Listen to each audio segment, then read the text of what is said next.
This is Africa.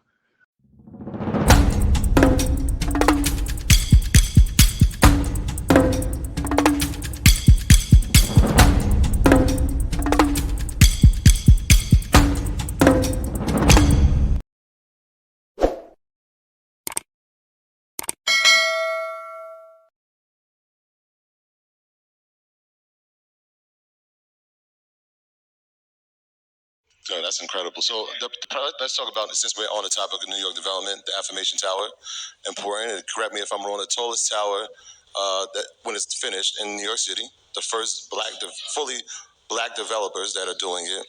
What was the process of getting that and the importance of doing it? Well, I think first of all, look, this came, the state issued an RFP for that site in 2020, I think, late 2020. And so we had a global pandemic.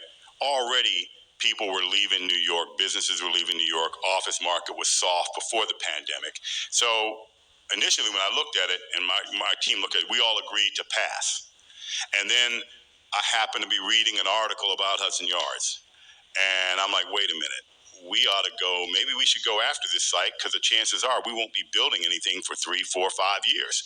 So, and prices are down now, so maybe we take a shot and tie it up. So we kicked it around and we looked at what the use could be.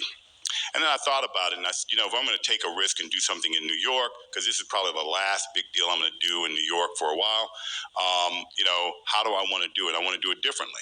And so I started off saying I want it to be all black owned. Or majority black owned. So I called up Cheryl McKizak, who runs the oldest black owned construction company in the country, and I said, look, I want you to, partner up with Suffolk, who is the largest privately owned construction company in the country, who we do business with. I want you to partner up with them. We're going to do this on a joint venture basis, and we're going to develop this project, and I want you to also be a owner in the development. So she came in on the development team as well, and then Craig Livingston of Exact Capital brought him in, and then our company. But I recognize, and I think this is always very important, I think the true mark of business intelligence is to recognize our own limitations, right? So I had never built a skyscraper in New York before.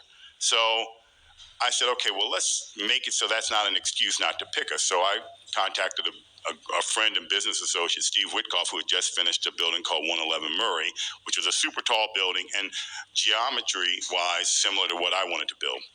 And brought him in, and he's a 20% partner, and his company and our company are co-developing it. And so once we had the ownership set, and I said, okay, I want to build a transformative building. I want a black architect, but I want to send a message. So I brought in David Adjaye. David Adjaye is he's one of the top architects in the world and the world's most prominent black architect. He did the Museum for African American History and Culture on the Smithsonian Mall. So I brought him in to do the design. And then we brought in, I wanted to give the NAACP of New York their headquarters in our building, brought them in. And then the design, so I had David design the building, gave him a sense of what we wanted to do in terms of uses. So it's going to have 2 hotels, sculpture garden, showcasing black New Yorkers who've affected, the lives of all of us. And then we do offices, and then observation deck and some other stuff on the roof. So they came back to me with a building that was about 1,250 feet tall and a budget to build it. And super tall buildings are very expensive to build. So 1,250 feet, why 1,250? Well, that's how the layout went on the FAR and so forth. So I said, well, let's look at doing something different. What's the tallest building in New York? And so they said One World Trade. And I looked, we pulled it up on a screen and we're looking at it. And it was really not, so it was 1,700 feet, but it was at the top of a spire, this little antenna almost on the top of it. And so I said, well, why don't we let's just redesign the building and let's get ourselves up to 1,600, so 100 below or 1,650, to be just below to pay respect to One World Trade, but to be the tallest building. And I also had asked, what's the tallest building in the Western Hemisphere? and it was One World Trade. And I said, to the roof line, what is it? And then there was some other buildings. So we decided to build what would be, I made the decision, I said, change the design, come back with a building that's 1,650 feet tall or better. And that's what we ended up with, and that's how we designed it. Because I mean, so my point is that if it's going to be it's the first skyscraper to be built in New York City. If we're going to build the first skyscraper and we've waited this long to get a chance to do it, it needs to make a powerful statement. It needs to be the best. Go big or go bigger. So can you walk us through, like, how does financing for a project like that work? I mean, I think that, look, I mean, the thing about development, and I'd say one of the other elements of why I think I've been successful at this is that I'm a dreamer. I'm a Pisces, and I remember my mother telling me. That makes. When's your birthday? March 2nd. March 3rd. All right. I'm February 27th, so we're all Pisces. We got a March thing going, man. Yeah. Pisces. So Shout out to the Pisces. My mother told me that Pisces were dreamers. And so I said, okay. And I took that kind of almost negative. It was like a challenge. I said, well, I'm going to dream big, and I'm going to make them come true. And so I have, again, we talked about this earlier. I worked initially for money because I wanted to be able to eat and have a roof over my head like everybody else, and to live well, and then be able to live as well as anybody else. But it got to a point real fast and it was never just that. But I got to a place where I wasn't looking to work for money. I was looking to work for transformation. I wanted to do something very different, and I wanted to make a statement, and I wanted to knock down some barriers so that we could have greater diversity and inclusion, because I just don't think that Black Americans we should not be burdened with a disproportionate burden of poverty. And the way that changes isn't by somebody giving it to us, it's that we got to go out and set the course ourselves. So I've always worked to try to do bigger. So I always look at the next bigger deal, the next bigger deal, the next bigger deal. And I always figure, I learned a long time ago, I'll figure it out as I go. And so in this instance, though, I had to prove to the state that we could afford to build it. So the debt, I contacted a fund that we've done a lot of business with. That I know the CEO of the fund, and said, look, we're doing a $3.6 billion development. So good news is you can deploy a whole lot of capital, but I'm going to need you to step up and lend us 60% of that. And then I called one of the largest asset managers in the world who've been touting how they're going to be more inclusive in ESG. And I said, I want you to think beyond affordable housing. I want you to think beyond, helping a few small business people. Let's think bigger. You're going to build the tallest building in the Western Hemisphere, and it's going to be an instant landmark. And you also are going to get to deploy over $1 billion. And so you're going to get to deploy $1 billion. Because in the end of the day, they're in the business. You got to think about this. They're in the business to make money.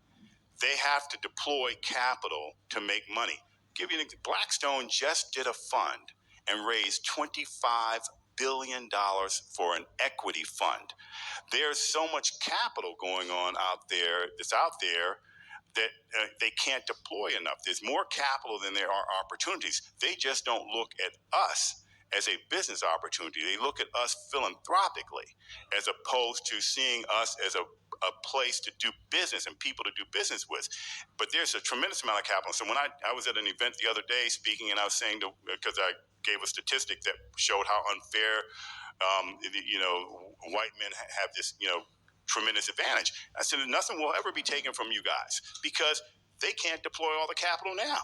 So you want to deploy it all, it'll be better. You'll make more money because you'll be able to lend all the money out. So anyway, so the long and short of the story is that we got this firm to step up to over $1 billion of private equity, and then to commit to that and give us a letter. So we went to the state, and when we presented, the one thing that the analyst said is who was doing the financial analysis, and the consultant said, we have no doubt that you all can finance a building.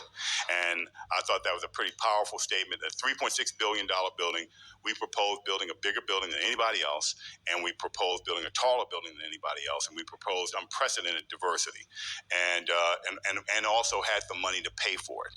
And so I thought that was a winning proposition. And then Andrew Cuomo had to leave office. And then we got a new governor, and she's tiptoeing around, and so they have now canceled the RFP and are going to reissue it. And so that is indicative of what kind of happens is that, you know, in New York more than any place else, is that when we cross the barrier, then the barrier gets moved. But we are close to making an announcement to bring the Civil Rights Museum to Affirmation Tower as well. And we're not giving up, and there's such a great deal of support for what it stands for. And by the way, I am building it for what it stands for. I will be risking almost all of my net worth to build it, but it's something that has to be built. And I want to build something so that when our young people look at the skyline, because that's what New York City is known for, when they look at the skyline, they can see that the tallest building was built by people like them. Powerful.